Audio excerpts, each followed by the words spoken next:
Hello everyone, this is Crota giving you Game 2 in a best of 3 matchup between mTwHoRRoR and StarCraft here on Metalopolis. We have StarCraft spawning over here at the 1 o'clock position. Meanwhile, we have mTwHoRRoR spawning over here at the 8 or 9 o'clock position of Metalopolis. Another Terran versus Zerg matchup, so both of them, none of them going random unless they happen to get the same race. So I guess that's a 1 out of 3 chance. Alright. Been reading a lot of your comments, and I want to address some of them so you guys know that I am in fact reading them. Trying to get the video responses, that was something I tried to do before, but because every single video, like I start to try to name my videos consistently so that they're easy to find and easy to find for you guys, it makes it very, very difficult for me to post responses because part 1, part 2, part 3, that actually doesn't show up in the text box. So I actually found myself spending like 10 to 15 minutes trying to link all those responses, and I figured, hey, I'm already spending about 3 to 4 hours a day trying to get some of these replays up. I'm casting for about an hour and a half to 2, also trying to encode these videos. So encoding the videos, you know, I can walk away from the computer, but still, it still takes me a significant amount of time to try to get all these videos up. So that's one of the reasons why I don't.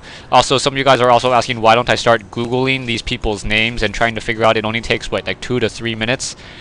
Yeah, I'll go back to, I don't earn any money for doing this, and I do have other things that I want to do. So I'm hoping you guys can forgive me in terms of not always knowing everything about these players. I think my knowledge on StarCraft itself and StarCraft 2 itself is going to be a little bit better used by watching more games and more replays, understanding the balance of the game, as opposed to knowing what country a certain player is or what other games they have played professionally. So if I ever get into that more professional scene and I start getting invited places, obviously I'll have to do my research, but right now this is just a YouTube channel, and yeah, cut me a little slack.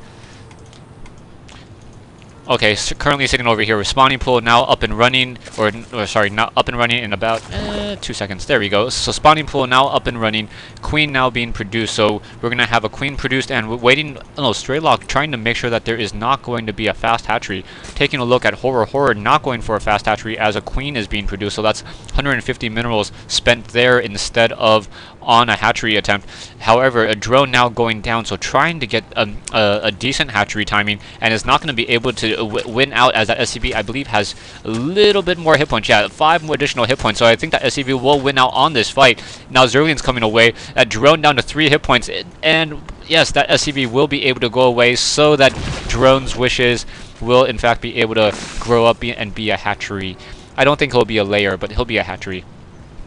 Coming back over here, we have an SCV now coming back in to try to do a little bit more scouting. Is in fact going to see that there is a hatchery there, and perhaps Mouse is going to try to do another bunker rush. No, it does not look like that's going to be a bunker rush. In fact, going for a barracks. No tech lab on that barracks, however.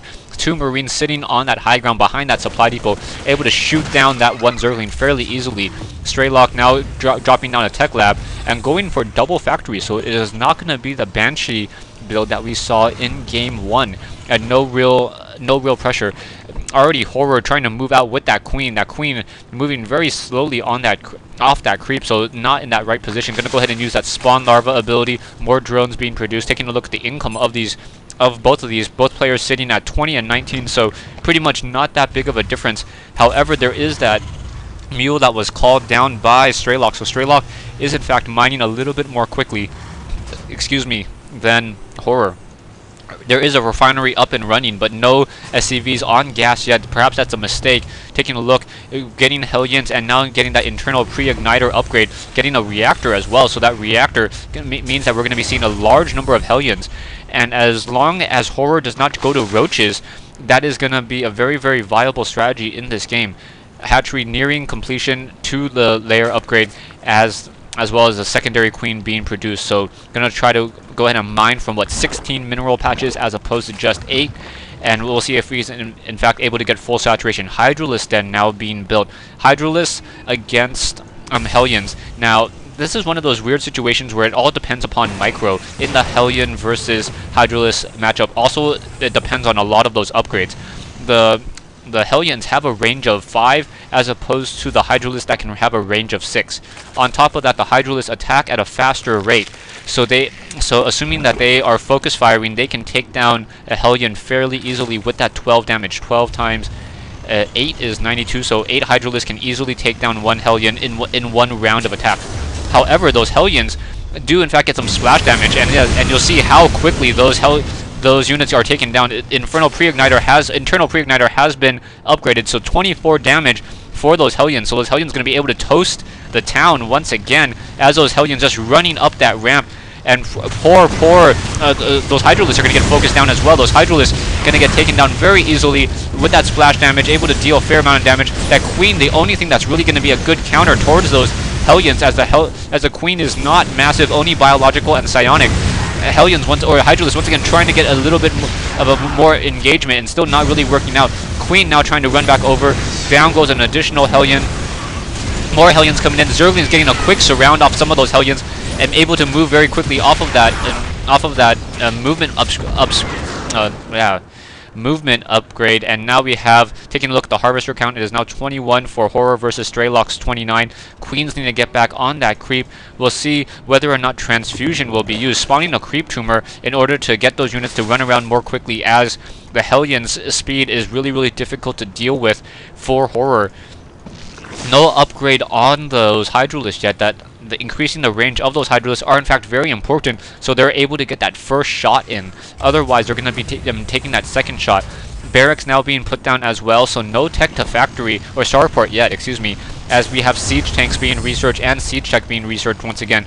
Hellion's going to come out, quickly toast all of those Zerglings, taking them down fairly easily, and once again moving back out. So we'll see how this harassment is in fact going to work. Single Queen sitting on 175. Let's see, we're going to start trying to take down some of those units. Poor drones getting toasted again, so more units just getting taken down so easily. Queen sitting on that ramp should have tried to focus down more of those units, and wow, those Hellions just dealing so much damage, taking down more of those drones.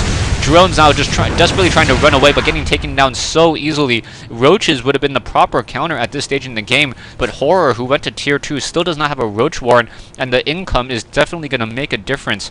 We are now at 15 Harvesters, 231. Stay tuned for part 2 of this replay between Horror and StarCraft here on Metalopolis.